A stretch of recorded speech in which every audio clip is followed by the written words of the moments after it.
Esta semana en Cuadriga, el drama sirio, esperando la intervención.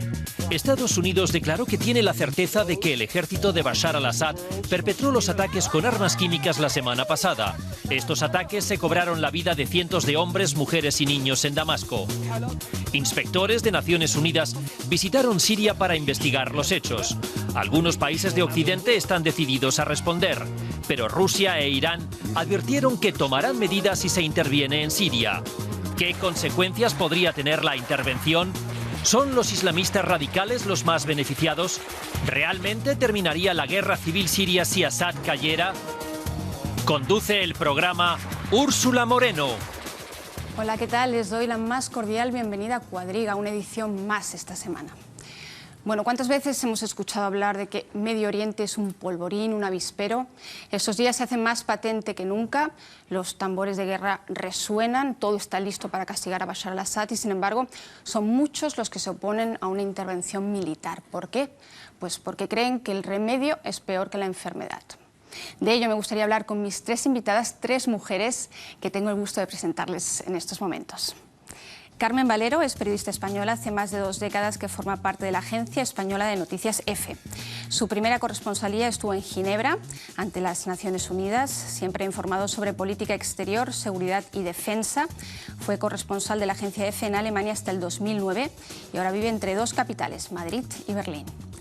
Cristina Erck, periodista alemana, ha vivido 10 años en El Cairo y 4 en el Líbano, también en Libia y ahora en Túnez.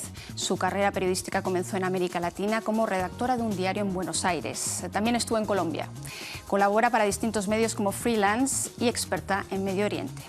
Y Antje Bauer, nuestra tercera invitada, es periodista y politóloga, especializada en el Islam y en Medio Oriente. También fue corresponsal del diario Tageszeitung en Madrid. Viaja seguido a Oriente Medio, el Magreb y Asia Central, desde donde informa para la radio pública alemana. Ha traducido libros del turco y da cursos de periodismo en países árabes. Bueno, realmente 3 expertas en el tema, muchísimas gracias por estar aquí. Y bueno, la pregunta que nos hacemos ya muchos en estos momentos, que sí, que no, que sí, que no. ¿La guerra es inevitable? ¿Una intervención armada en Siria es inevitable, tal y como están las cosas? Es inevitable. No, nunca es inevitable una guerra. Siempre hay medidas diplomáticas.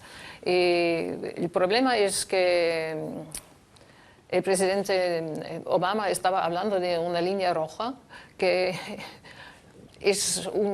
no es muy diplomático de hablar de líneas como esta, porque entonces hay que actuar, más o menos. Es como un mecanismo. Y bueno, eso podemos discutir tal vez más tarde. Para mí no es para salvar vidas, como dicen, es más para mantener el prestigio. Hablando de una línea roja que tiene que actuar ahora. Es decir, no quiere perder su credibilidad después de haber Sí, dicho... es la credibilidad de los Estados Unidos más o menos, pero hay otras voces como Ban Ki-moon de las Naciones Unidas y también de Lakhdar Brahimi, que es el enviado de las Naciones Unidas y la Liga Árabe, que dan mucha presión, que se encuentran ahora a la mesa de conferencia, que se llama Ginebra II.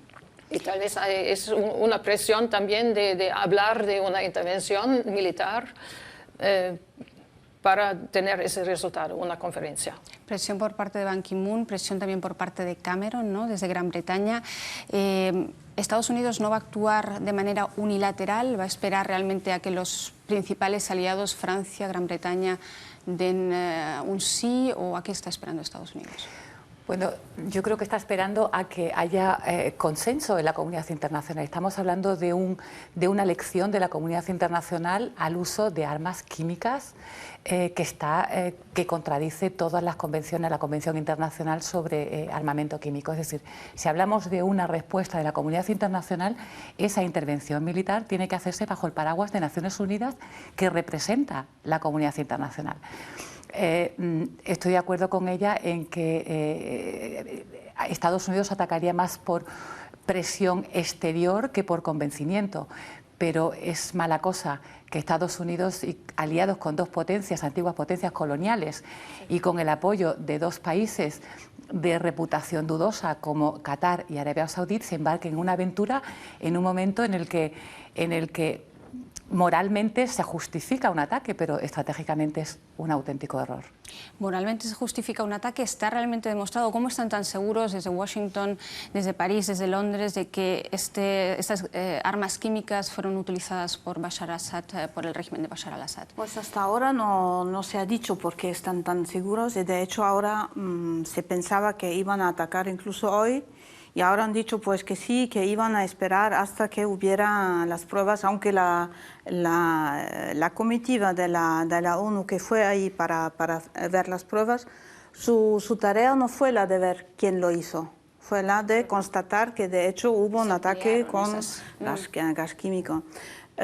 Por lo que tengo leído, hay unas cosas que pasan ahí, unas voces que dicen que han escuchado los americanos una llamada telefónica desde el comando militar en Siria con voz de pánico, que preguntó al responsable de las armas químicas qué había hecho, qué había pasado.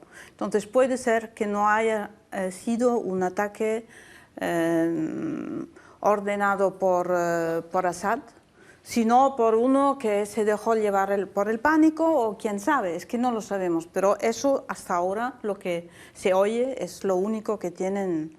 Pero yo creo que cosas así van siempre un poco, es difícil tener certidumbre. Y yo creo que una de las razones por las que también Obama está esperando es que todo el mundo, desde luego, se recuerda de lo que pasa en Irak, de toda la sombra de Irak, credibilidad que ha perdido los Estados Unidos, y Britania es lo mismo. Tienen un gobierno conservador, más bien así, con los viejos reflejos colonialistas, pero tienen mucho viento en contra también. Pero haría una gran diferencia, ya que aportabas esas informaciones que se han filtrado, esas voces de pánico, esa conversación, que fuera Bashar al-Assad o que fuera un segundo de a bordo quien hubiera ordenado el empleo de armas químicas. Bueno, hasta ahora no se sabe con certitud quién... Partiendo de que ha sido el régimen de Bashar al-Assad. Sí, bueno, Joe Biden, el vicepresidente norteamericano, ayer dijo que tenemos la claridad que estaba el régimen. Sí, no sé de dónde tiene su información. Claro que sí, que tienen los servicios secretos sobre el terreno, eso sí, desde mucho tiempo. Bien, pero la prueba no hay todavía. Va a ser muy difícil también. Yo no sé, claro que sí, que hay la Convención Internacional desde el 97 contra armas químicas, pero atacar ahora para salvar vidas para mí es como una mentira o una excusación, porque si querían salvar vidas, entonces debían hacerlo ya hace 2 años de atacar. Y claro que es la sombra de Irak, que Obama no quiere hacer el mismo error como Bush. Y al otro lado, no se deje comparar tanto con Irak, más con Bosnia, donde el OTAN y los europeos estaban atacando a los serbios, también sin el acuerdo de las Naciones Unidas. La llamada vía Kosovo entonces también se intervino sin un mandato de Naciones Unidas, y sin embargo aquella región no era un polvorín tan extenso como el de Medio Oriente, ¿no? Es que efectivamente el conflicto sirio ha sido desde el principio muy distinto a los que se engloban en la primavera árabe. Las relaciones especiales que tiene Damasco con Irán y en efecto contrario con Israel han hecho que el conflicto sirio se convierta fundamentalmente no ya en un conflicto interno, sino en un conflicto, en un enfrentamiento por el poder en la región. Por el poder en la región, eso lo vemos claramente. Quiénes son los países o cuáles son los países que apoyan a la oposición en Siria y cuáles son los intereses ocultos que hay en todo eso. Luego imagino que a lo largo del debate los iremos analizando. Yo creo que, volviendo un poco al tema de las armas químicas, es muy fácil responsabilizar al régimen de Assad porque él, como gobierno, como Estado, tiene la responsabilidad de todo el arsenal químico que hay en el país. Los analistas calculan que tienen entre 5 o 6 centros de desarrollo mínimo y de almacenamiento de armas químicas. Hay que recordar que Siria es uno de los 6 países que no ha firmado la convención, junto con Egipto, Corea del Norte, Somalia. Hay otros 2, Birmania, Myanmar e Israel, que la han firmado pero no la han ratificado, es decir, no se someten a controles. Por tanto, es presumible que si se ha utilizado armas químicas se responsabilice al que tiene la obligación de custodiarlas. Pero hasta ahí nada más. Estratégicamente dudo que el régimen de Assad utilice armas químicas sabiendo que se enfrenta a una intervención. Y puede ser que haya una filtración. Sabiendo que tienen los inspectores de la ONU dentro del país, ¿no? Exactamente, con lo cual sería, digamos, una actitud suicida. Es decir, hay muchísimas preguntas que quedan sin respuesta y en cualquier caso no puede haber una intervención sin que haya unos resultados concretos, verificables por parte de los inspectores de Naciones Unidas. O sea, ¿de qué estamos hablando? No se puede acusar a nadie sin pruebas. Y aunque realmente, como decías tú, realmente se haya demostrado el uso de armas químicas, la autoría queda en el aire. Es una pregunta que no se puede tener. ¿Has sido tú? O sea, no sé, es muy complicado. Entonces, ¿cuál puede ser el objetivo si no van a destruir el arsenal de armas químicas, precisamente? Si la intervención de llevarse a cabo es realmente una intervención corta, como dice el Washington Post, de 1 o 2 días, pero dicen que no va a ser, no van a intentar destruir el arsenal de armas químicas por los peligros que eso conlleva. ¿Qué es lo que busca exactamente Estados Unidos o Obama con esta intervención? ¿Puedo volver un momento a la cosa de la probabilidad de que hubiera sido el gobierno de Assad? Por lo que tengo leído, eso me parece un poco probable, algo probable, es que hay una carretera que lleva desde Damasco hasta Latakia. Y eso es un poco la zona más, la carretera más importante para Assad, porque la zona de Latakia es la zona donde están los suyos. Y entonces esta carretera cerca de Damasco ha sido dentro de una zona que se llama Jobar, ha sido atacado mucho y ha habido mucha batalla entre los soldados de Assad, entre los militantes. Y últimamente parece que los militantes han empezado a atacar mucho a las tropas de Assad en esa zona. Lo que quiere decir que si consiguen conquistar o romper esa carretera, bloquearla, eso quiere decir que el Damasco y la zona de Assad queda cortada de las tropas en Latakia. Y entonces esto es estratégicamente muy importante y parece que ahí, como los rebeldes estaban avanzando, pues han hecho esa cosa con las armas químicas que parecía entonces que podían de algún modo proteger a sus propios soldados que están preparados por eso.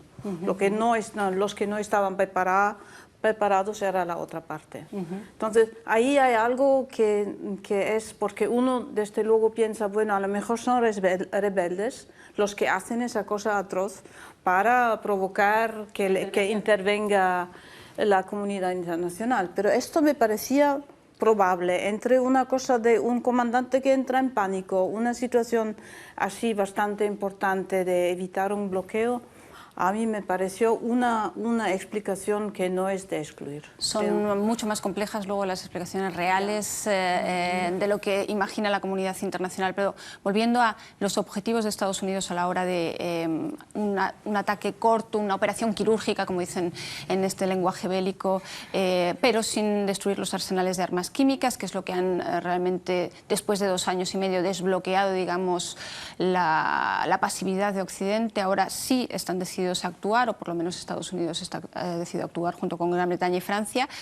¿Qué buscan realmente? ¿No quieren derrocar a Assad? ¿Quieren debilitarlo? Nadie lo sabe. No quieren echar a Assad de su puesto de régimen. Y bueno, un ataque quirúrgico no existe en mis ojos. No puede ser. Y una cosa de 1 o 2 días es imposible. Eso ya lo y solamente con Irak, ¿eh?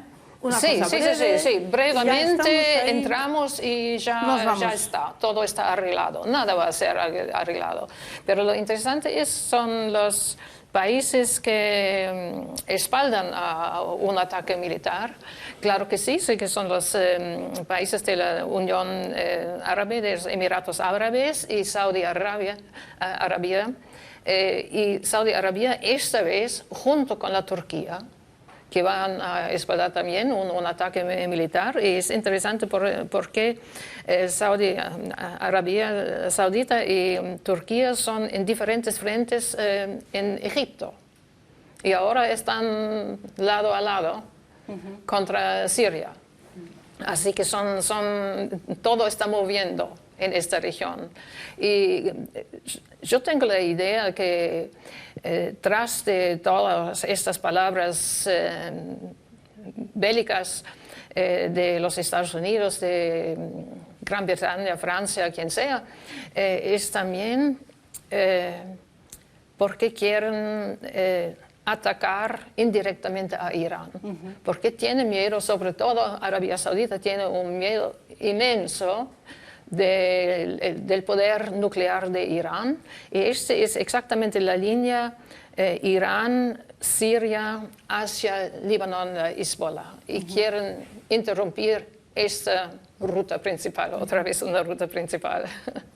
Estamos ya de lleno en el tema del tablero de ajedrez que es Medio Oriente, sin duda alguna. Las reacciones no se han hecho esperar en el mundo entero, las reacciones son bien distintas. En Estados Unidos están cansados de tantas guerras, apenas el 10% de la población apoyaría una intervención ahora mismo en Siria. ¿Y qué pasa en los países vecinos a Siria? Vean el informe que hemos preparado al respecto.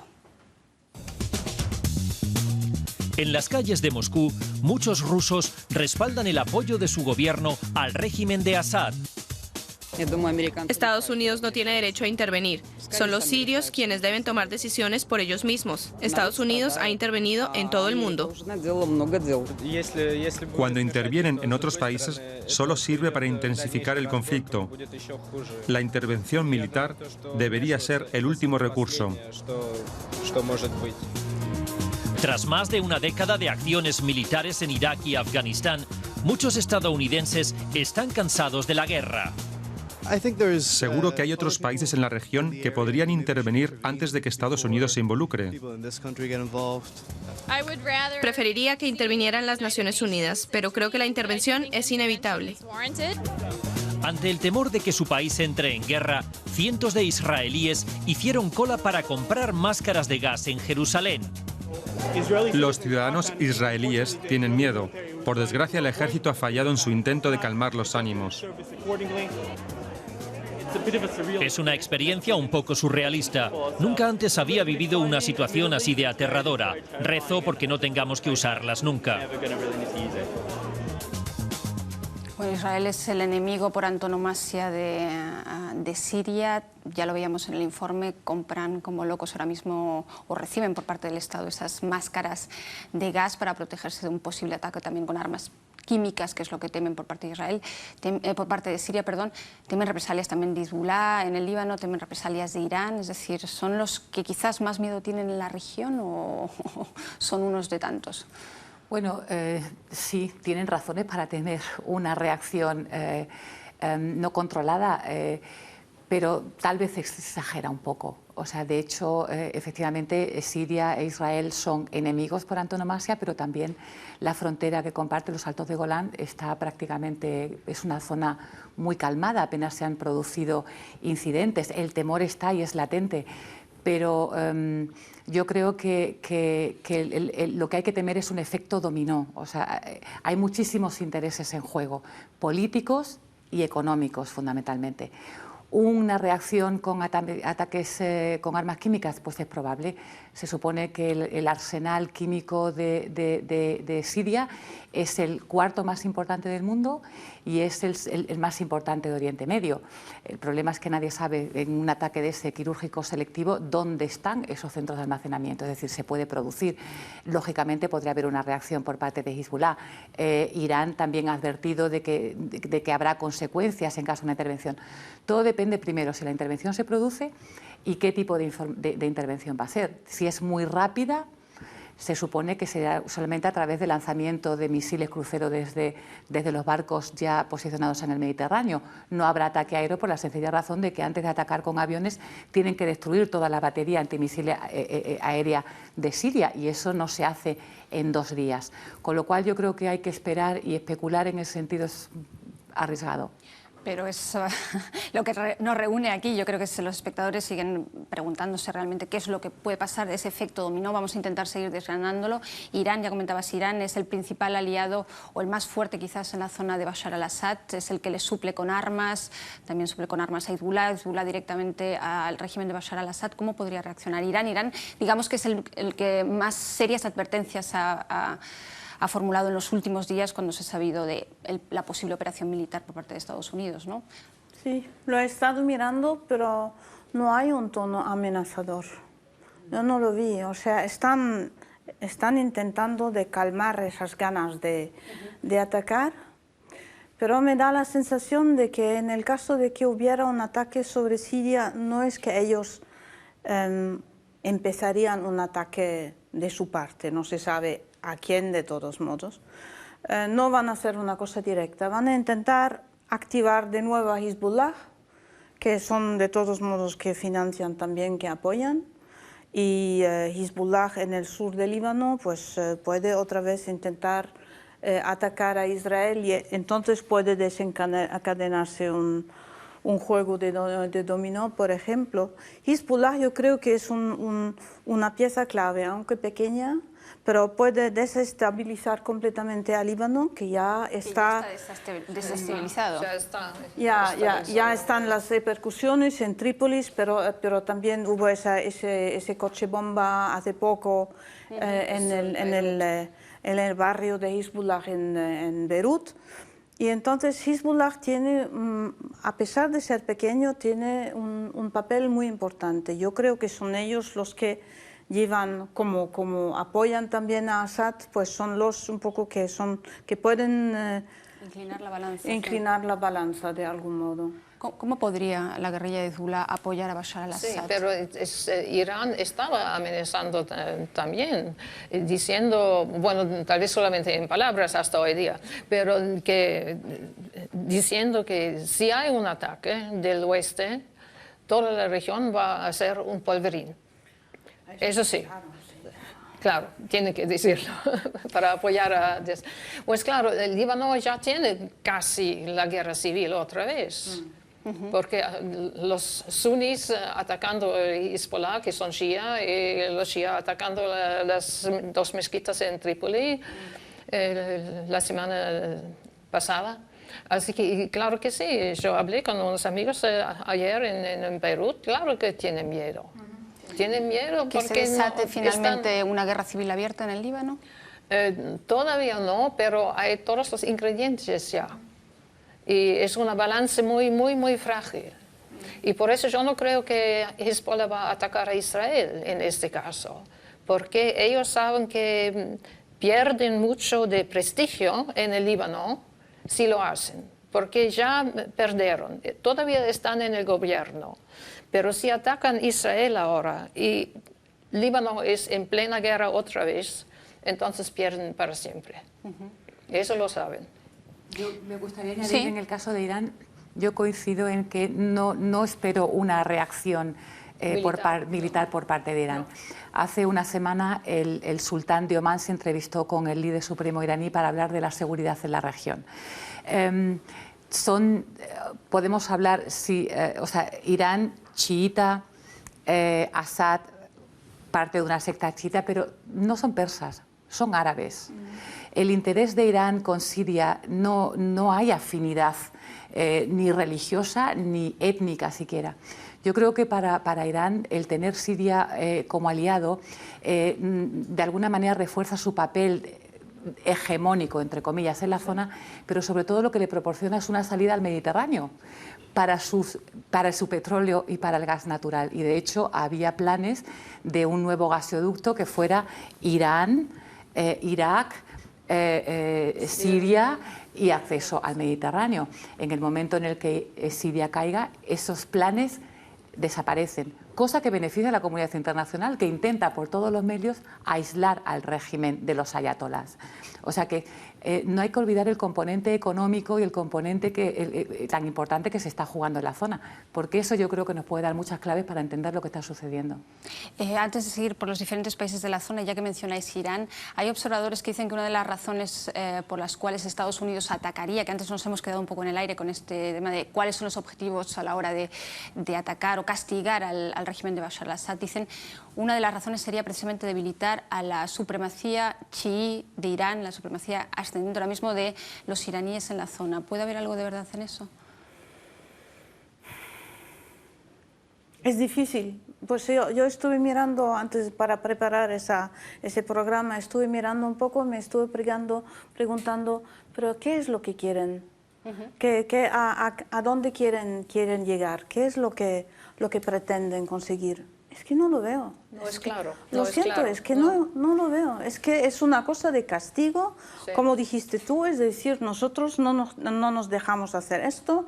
Obama de algún modo se dejó poner bajo presión por lo que dijo el año pasado de la línea roja, y yo no veo qué es lo que quieren conseguir con esto, porque ¿qué es lo que van a hacer? Si hacen un ataque así limitado, ¿qué pueden hacer? Pues pueden bombardear unos arsenales militares y ya, ¿y qué más? ¿Y qué más? Sí. Bueno, pues es muy desnivelar la balanza, o sea, el equilibrio de fuerzas en el terreno, romper ese equilibrio de fuerzas y forzarles a una solución negociada. En tanto y cuanto las partes en el terreno creen que pueden ganar, no tiene ningún sentido ir a la mesa de negociaciones. O sea, es inclinar la balanza en un sentido o en otro. A mí, por ejemplo, un ataque quirúrgico, como digo, militarmente es imposible, proporcionado. Un ataque limpio, dicho. Un ataque limpio. No o sea, existe. No existe. O sea, un ataque proporcionado. ¿Cómo mides esa proporción? Sí. Si el ataque químico ha causado 1000 muertos, ahora te mato yo otros 1000. Sí. O sea, no entiendo y muy bien sobre cuál todo es la proporción. es todo muy hipocrítico, porque cuando Saddam Hussein estaba usando gases venenosos en la guerra con Irán, estaba bien. Tenía espalda de los Estados Unidos. Después estaba caseando su propia gente en el norte de Irak. Washington estaba calmado. Y Israel estaba usando el fósforo blanco en la guerra contra Gaza en 2008, nada de Washington. Y ahora dice es una línea roja. ¿Quién va a creerlo? ¿Dónde es la responsabilidad? Pero sabemos que la política y la hipocresía van de la mano, sí. ¿No? Anchi, ¿qué ibas a decir? Yo quería decir algo. Yo no estoy tan segura de que de verdad Occidente quiere cambiar el equilibrio militar en la zona. Porque en el momento en el que... En Siria. En el momento en el que las tropas de Assad tienen un duro golpe, quienes toman el relevo son la parte militarmente más importante de los rebeldes, que son al-Nusra y los otros grupos yihadistas. Entonces, ¿qué interés puede tener Occidente en poner a estos en una posición más fuerte? Yo creo que no tienen ningún interés. No, ninguno. De hecho, por eso fue por lo que fue por lo que Obama dio marcha atrás cuando dijo que iba a suministrar armas a la oposición. Es decir, no armar a la oposición, porque los rebeldes realmente están desunidos, enfrentados entre ellos. Pero sí entiendo que es la tesis de la que hablaba Carmen, sí debilitar al régimen de Assad quizás para obligarlo a sentarse en la mesa de negociaciones. Vas por ahí, ¿no? Sí, pero mientras haya una conferencia que se basa en la fuerza militar, o sea, mientras no se trata de desarmar, que sería la alternativa, mientras se habla en términos militares, siempre van a ganar los que militarmente son más fuertes, que son tropas, desde luego, que ninguno de nosotros quiere, y yo creo que los sirios tampoco en su mayoría. No, el pueblo no. Un califato, vamos. No, pero volviendo al tema de Bosnia, lo que sí es sorprendente es que algunos miembros del Consejo Nacional Sirio estén empezando a hablar de una confederación, una división, es decir, donde todas las minorías sirias tengan su lugar. Una zona drusa, una zona kurda. Es decir, todo eso implica lógicamente un cambio de fronteras que la comunidad internacional no se puede permitir. O sea, no, sería inaceptable. Ya existió una vez en la historia de Siria, O ¿sí? una Con los unión, alawitas que tenían su pequeña región, pero ¿cómo pueden sobrevivir? O limitar, digamos, Siria a un pequeño Líbano, donde, en la costa mediterránea, donde estaría, digamos, el pueblo alawita, el resto es un desierto o posiblemente unido a Irak. O sea, todo es posible, ni siquiera la oposición tiene un programa político que diga esto es lo que queremos, porque no hay unión, no es un grupo homogéneo. Y ese es el peligro. Ese es el peligro fundamental. O sea, cambiar el equilibrio de fuerzas, las fronteras y poner, bueno, pues todo el armamento, tradicional es muy pobre, o sea, es de la época soviética, pero todo el arsenal químico en manos de unos grupos opositores que, bueno, que tienen una trayectoria muy, muy diversa. O sea, están casi 1.200 facciones luchando en estos momentos en Siria. O sea, es imposible. Por eso dicen, ¿no?, que incluso sin Bashar al-Assad o con un Bashar al-Assad debilitado, lo que quedaría después de una intervención podría ser una Siria incluso más inestable y sumida en una guerra civil dentro de la guerra civil.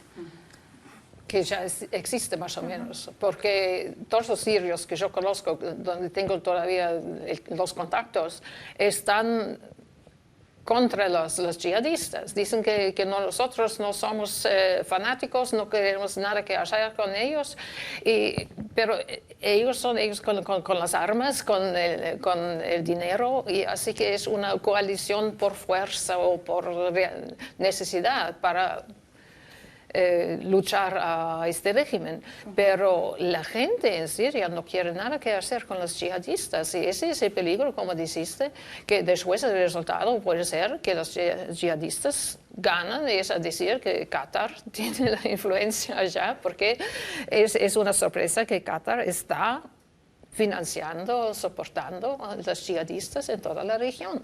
Casi 3.000 millones de dólares, se supone. Qatar, Arabia Saudí y los Emiratos Árabes. Sí, casi. Saudí no. No, es contra los yihadistas porque tiene miedo que tiene el mismo problema en su país. No, es un enfrentamiento, si uno quiere, entre Saudí y Qatar. Son frentes diferentes. Lo mismo en Egipto. Volvamos al escenario de un probable ataque por parte de Estados Unidos, apoyado por Francia y por Gran Bretaña. ¿Cómo podría reaccionar Bashar al-Assad? ¿Podría, por ejemplo, para convertir eso en un polvorín y hacer uso de su fuerza, atacar, por ejemplo, a Israel o a Turquía? Sí. ¿Lo consideras Yo probable? creo que más... Turquía bueno, sobre todo. es que no sé, Israel está muy armada hasta los dientes, pero Turquía también tiene la armada más grande de toda la OTAN. De la OTAN, sí. Y además, si entra en Turquía, si ataca a Turquía, es que va a ser un caso en el que la OTAN va a tener que... Sí. Eso es el fin de Assad, lo dudo. Sí.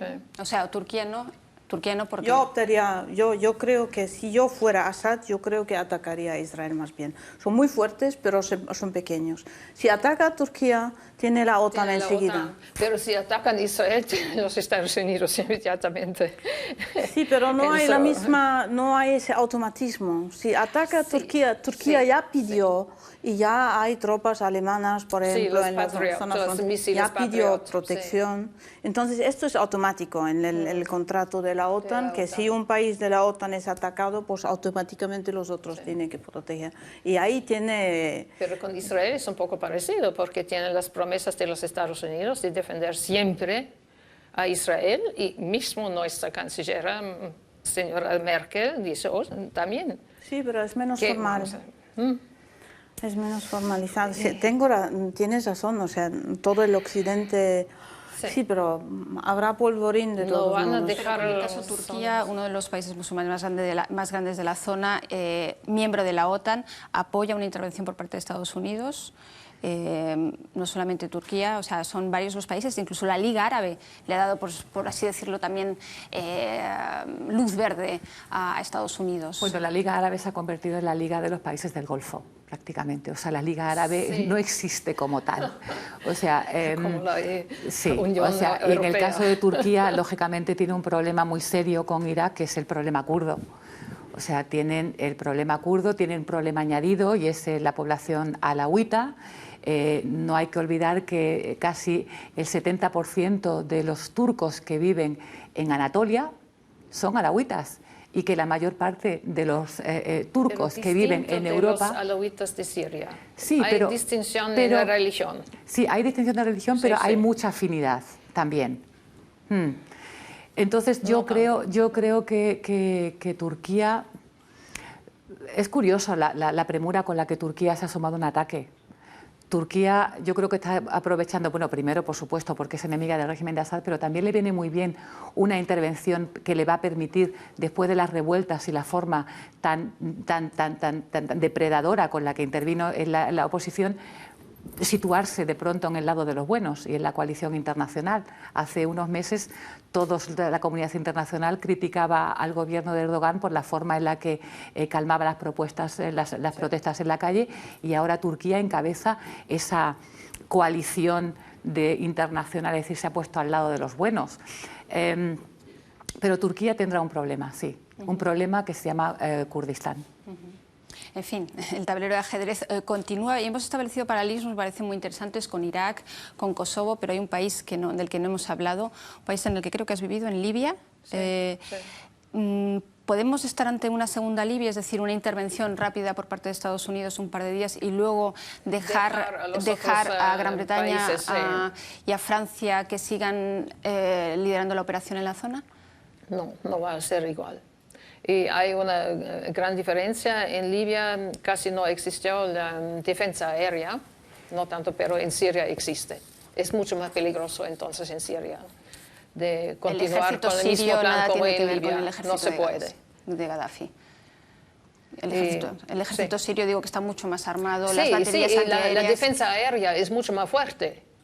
Y tienen Rusia tras de ellos, ¿sí? en la espalda. Bueno, Rusia estaba más o menos sin intervenir en Libia, ni sí ni no, pero en Siria es muy claro. Y el oeste y los Estados Unidos será un malísimo de tener Rusia como enemigo otra vez. Tenemos una segunda guerra fría.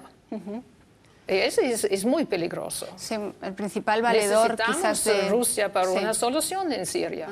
El principal valedor entonces que no lo hemos comentado, pero es fundamental también en este tablero de ajedrez, nos hemos quedado cerca, pero el principal valedor está más lejos, es Rusia. Puede ser que si los inspectores realmente presentan pruebas fehacientes de que fue el régimen de Bashar al-Assad el que cometió... Ese no es el papel. Ese no es el papel de los inspectores. Solamente pueden averiguar si estaban usando gases nerviosos, armas químicas, pero sin decir quién es el culpable. Pero si dieran con pruebas evidentes, supongo que las comunicarían a la comunidad internacional, ¿no? Sí, y ellos pueden decidir entonces si era el régimen o los rebeldes o los yihadistas o quien sea. En cualquier caso, ¿habría una posibilidad de que Rusia se abstuviera, que no vetara una resolución condenatoria en el Consejo de Seguridad de la ONU? Creo que sí. Sí, es probable. Y de hecho, por eso yo creo eso explicaría tal vez este impasse abierto en lo que se supone que iba a ser una intervención inminente, a tomarse el tiempo para discutir todo eso en Naciones Unidas. Yo creo que existe la posibilidad de que Rusia y China se abstengan. Y yo creo que también Rusia se queda aislado, que deje actuar de alguna manera, porque para Rusia sería también bastante difícil explicar la oposición a una intervención cuando las pruebas son tan evidentes. Son muy claras. Ahora el calendario, bueno, hay una señal también de contención enviada en la reunión que han mantenido los embajadores de la OTAN con el secretario general. O sea, no hay una aceptación generalizada para una intervención inmediata en Siria. No hay que olvidar las relaciones que están por encima de todo este conflicto entre Estados Unidos y Rusia. Hay un G20 la próxima semana que ya va a comenzar con un ambiente un tanto envenenado. Yo creo en San Petersburgo. Yo creo que tampoco se puede añadir más veneno al encuentro. Ahora mismo las relaciones entre Estados Unidos y Rusia están en un muy mal... Son muy frías y entonces una intervención sin haber ni siquiera discutir en Naciones Unidas es prácticamente impensable. Yo creo que a Estados Unidos no le interesa estratégicamente añadir más hielo a una relación de por sí gélida. Yo no creo que se van a abstener, Porque ellos han dicho que no están en favor de una solución militar, ellos están en favor de una solución política. Y yo creo que se van a mantener en esas. Yo no creo que se van a abstener. Yo creo que van a poner el veto para seguir con la presión para que haya una solución que integre el gobierno con o sin Assad, pero el gobierno ahí. Wow. Por una vez tenemos una discrepancia, menos mal. Sí, esto es realmente una de las rondas de debate más activas que he tenido en los últimos meses. Todavía podemos reír, quizás, porque no se ha producido esta intervención militar. Una pregunta final, nos estamos acercando ya, se nos acaba. Realmente hoy el programa se ha ido volando.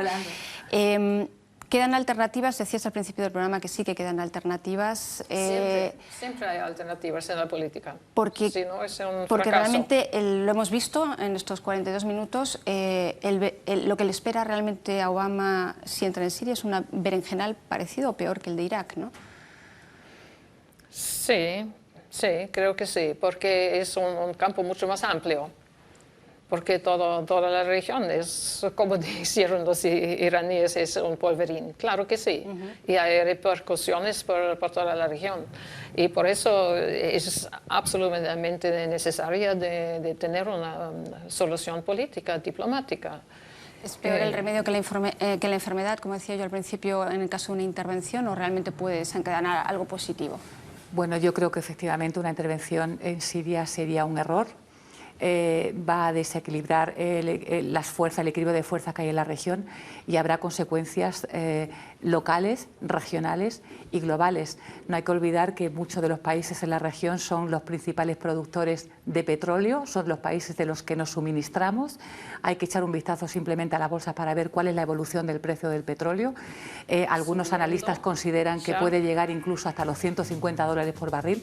Es una auténtica barbaridad y yo creo que cualquier ciudadano en la Unión Europea o en Estados Unidos lo va a notar cuando vaya a cargar de gasolina. ¿Peor que Irak puede ser la intervención en Siria? Yo coincido con ella, sí. Yo creo que va a ser peor si lo hacen. Yo estoy en favor de una solución que no se va a hacer, que es una conferencia para el desarme, que sea un camino para encontrar una solución política junto con los rusos. Pero bueno. ¿Y qué piensa usted? Muchísimas gracias a las tres por estar aquí hoy, muchísimas gracias por acompañarnos. Ya ven las ideas que han escuchado. Nos gustaría saber qué piensan ustedes, qué alternativas hay. ¿Es una solución una intervención militar? Escríbanos a cuadriga@dw.de. Muchas gracias por estar ahí y hasta la próxima.